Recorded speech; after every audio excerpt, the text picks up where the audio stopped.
میرے محترم بزرگوں اور عزیز بھائیوں، ماہ رجب اللہ تعالی کا عظمت اور حرمت والا مہینہ ہے۔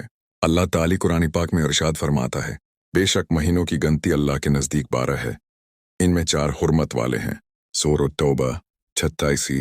ان 4 حرمت والے مہینوں میں زوال قعدہ، زوال حجہ، محرم اور رجب شامل ہیں۔ حرمت والے مہینوں کا مطلب یہ ہے کہ ان میں گناہوں سے خاص طور پر بچا جائے اور نیکیوں میں اضافہ کیا جائے۔ نبی کریم سے روایتاً منقول ہے، رجب اللہ کا مہینہ ہے، شعبان میرا مہینہ ہے اور رمضان میری امت کا مہینہ ہے۔ اس کا مفہوم یہ ہے کہ رجب توبہ اور واپسی کا مہینہ ہے، شعبان تیاری کا اور رمضان مغفرت و نجات کا۔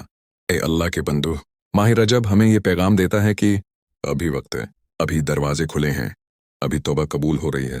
ماہ رجب کے روزوں کی فضیلت۔ حدیث حضرت انس سے روایت ہے کہ رسول اللہ نے فرمایا، رجب میں ایک دن کا روزہ جہنم سے بہت دور کر دیتا ہے۔ روایتاً حدیث 2، نبی کریم نے فرمایا، جو شخص ماہ رجب میں 3 روزے رکھے، اللہ اس کے لیے جنت کا ایک دروازہ کھول دیتا ہے۔ روایتاً حدیث 3، رسول اللہ نے فرمایا، جو رجب میں 7 روزے رکھے، اس کے لیے جہنم کے 7 دروازے بند کر دیے جاتے ہیں۔ روایتاً حدیث 4، نبی کریم نے فرمایا، جو بندہ ماہ رجب میں 8 روزے رکھ لے، اللہ تعالی جنت کے 8 دروازے اس کے لیے کھول دیتا ہے۔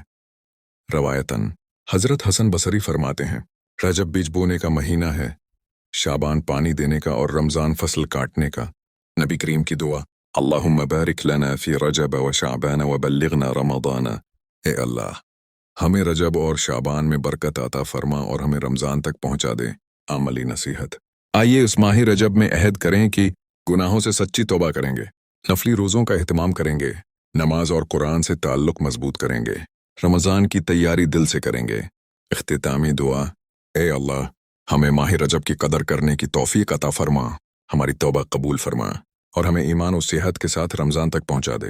آمین یا رب العالمین۔